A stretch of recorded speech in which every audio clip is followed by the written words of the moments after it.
mas para atingir sempre seu objetivo. Então, quando o Donald Trump diz que vai reestruturar, fazer obras, transformar na Riviera ali do Oriente, isso tem que ser visto por nós, pelo menos eu entendo dessa forma, de forma positiva. É a primeira pessoa que está, de verdade, debruçada sobre uma reconstrução real, que possibilite, num futuro próximo, o retorno do seu povo legítimo, os palestinos, para aquela região.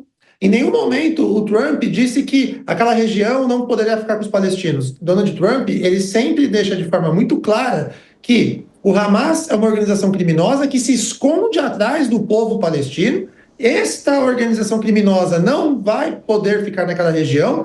Donald Trump financiará, se for necessário, mais do que já faz, Israel para manter o controle daquela região, mas não significa dizer que o povo americano irá viver naquela região, que aquela região será agora extensão do território de Israel. Em nenhum momento ele disse isso. Donald Trump apenas apresenta uma solução. Ô, Zagarino, reconstrução da seguinte forma, eu queria que você... às vezes com um corredor humanitário, para tirar aquele povo de lá, mas precisamos garantir a reconstrução, lógico, preservando os direitos do palestino. Ô, Zagarino, mas eu queria te questionar sobre algumas questões, né? Reconstrução real com corredor humanitário. Corredor humanitário para onde? Porque os países que poderiam abrir as portas para esse corredor humanitário já disseram que essas portas estão fechadas. Tem uma questão também, você fala que seria o controle de Israel, mas quem disse que aquela população quer o controle de Israel ou que aquela região deveria ser controlada por Israel e não ser um Estado próprio, o Estado palestino, por exemplo, que faria ali? Uma outra questão também que eu queria te lançar. De que maneira que essa reconstrução real aconteceria num ambiente que tem total influência árabe? Os árabes vão querer os Estados Unidos ocupando aquele espaço de maneira tão benevolente assim?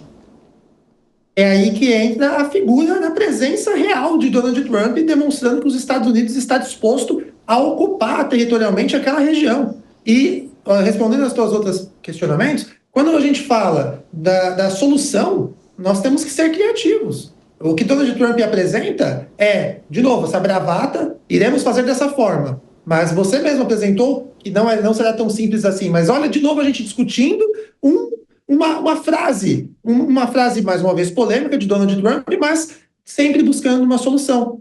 Como ele vai fazer isso? Se a Jordânia e o Egito já disseram que não estão de portas abertas, a gente não sabe se ele pode, às vezes, oferecer dinheiro, subsidiar até mesmo a chegada, como bem pontuou o Alan Gani, falou assim, a Seguridade Social daqueles países já tem dificuldade, os Estados Unidos pode financiar, os Estados Unidos pode contribuir, tudo voltado a quê? A garantia dos direitos humanos, a garantia daquele povo de poder ter aquela região, mas uma região que seja um Estado democrático, uma região que seja principalmente de paz.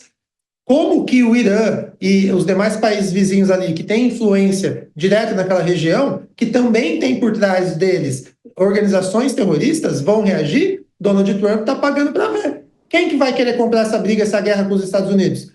O que a gente não pode criticar é sempre uma pessoa que está disposta a apresentar uma solução. Caso contrário, a gente vai ficar sempre nessa guerra infinita que existe naquele território e que quem paga sempre por essa guerra não é o Hamas. O Hamas a gente quer que seja extirpado, eliminado da face da terra. Quem paga é o povo palestino. Então, se a gente começar a discutir eventual solução, eu não vejo um problema nisso. Eu vejo apenas uma agenda, um debate público. A ONU poderia contribuir, outros países poderiam se debruçar. A Jordânia e o Egito, ao invés de simplesmente negar, poderiam falar, olha, talvez não dessa forma, poderíamos pensar numa outra possibilidade, poderíamos garantir uma reforma do Sul e depois do Norte, fazer a migração do povo, fazer isso em conjunto com um diálogo com o próprio povo palestino, mas não simplesmente dizer, o Trump está errado, o Trump é louco, o Trump só fala groselha. Não é esse o caminho. O Trump está dizendo duas coisas importantes: presença norte-americana no Oriente. Segundo, reconstrução, dignidade, vida, estrutura e felicidade, alegria, paz do povo palestino na região da faixa de Gaza, que é o que todo mundo espera.